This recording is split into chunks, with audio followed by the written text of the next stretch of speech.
السلام علیکم ورحمۃ اللہ وبرکاتہ۔ جامع الکتب التسعہ ہم سیکھ رہے تھے۔ البحث عرض الکتب کے بارے میں سیکھ چکے تھے۔ التقسیم الموضوعی اس کے بارے میں انشاءاللہ آج ہم کچھ سیکھیں گے۔ یہ آپ دیکھ رہے ہیں جس موضوع کے گرد لال رنگ کا دائرہ لگایا گیا ہے، التقسیم الموضوعی، اس کے بارے میں ہم سیکھیں گے۔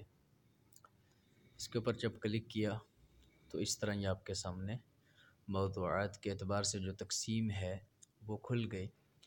سب سے پہلے القرآن و علومہ، العقیدہ، العبادات، المعاملات، السیاست الشرعیہ، الاخلاق والآداب، التاریخ والسیر والاخبار والعلم۔ تو یہ آپ دیکھ رہے ہیں ان کے آگے یہ نشان ہے چھوٹا سا سب کے آگے، تو اس کا معنی یہ ہے کہ اس میں مزید موضوعات ہیں۔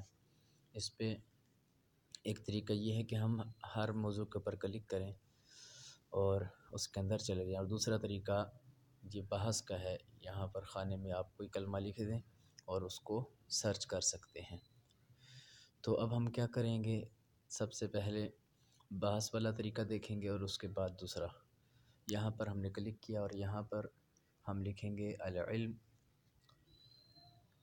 تو اس کے بعد ہم نے سرچ کیا تو دیکھیں یہ عدد و نتائج 58 آ گئے، تو علم کے موضوع پر جو نتائج ہیں وہ سامنے آ چکے ہیں۔ تو جس پہ ہم کلک کریں گے اس کی احادیث آ جائیں گی۔ مثلا ہم نے تیسرے نمبر والا موضوع قبض العلم قرب الساعہ کے اوپر کلک کیا تو اس کی جو احادیث ہیں وہ ساری کی ساری آ گئی۔ تو اس طرح ہم کسی بھی موضوع کے متعلق سرچ کر کے اس کو ہم دیکھ سکتے ہیں، اس کے جو مکمل موضوعات ہیں وہ سارے ہم پڑھ سکتے ہیں۔ تو یہ پہلا طریقہ ہے۔ دوسرا طریقہ کہ آپ اس موضوع کے اوپر کلک کریں، مثلا ہم نے چوتھے نمبر پہ موضوع ہے المعاملات، اس کے اوپر کلک کیا تو اس میں پھر مزید المعاملات العالیہ اور شؤون المسلم، الاسرہ، المجتمع، تو اب آپ دیکھیں ان کے آگے مزید نشان ہے، تو اس کا مطلب اس کے اندر مزید موضوعات ہیں۔ ہم نے الاسرہ پہ کلک کیا تو اس میں مزید آگے جو موضوعات ہیں وہ آ گئے جو فیملی کے متعلق ہیں، النکاح، الطلاق، العدہ والاستبراء، الرجعہ، ان کے آگے بھی نشان ہے، اس کا مطلب کہ اس میں مزید موضوعات ہیں۔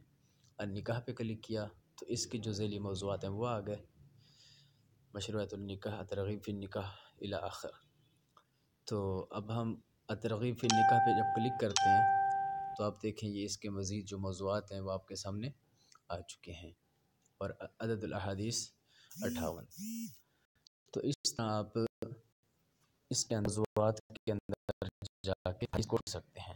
اب ہم نے مشروعیت کیا، اس کی جو احادیث ہیں وہ آپ کے سامنے آ گئی۔ اب ہم اس کے اوپر دوسرے نمبر والی حدیث کنت امشی مع عبداللہ، اس کے اوپر کلک کریں گے تو یہ حدیث آپ کے سامنے کھل جائے گی۔ تو اس طرح ہم کوئی بھی موضوع کھول سکتے ہیں۔ امید ہے کہ یہاں تک آپ کو سمجھ آ چکی ہوگی۔ مزید ویڈیوز کے لیے ہمارے چینل کو سبسکرائب کریں اور گھنٹی کے نشان کے اوپر کلک کر دیں، اور صدقہ جاریہ کے لیے ہماری ویڈیوز کو دیکھ کر آگے شیئر کریں۔ آپ سب کا بھائی حبیب اللہ۔ السلام علیکم ورحمۃ اللہ وبرکاتہ۔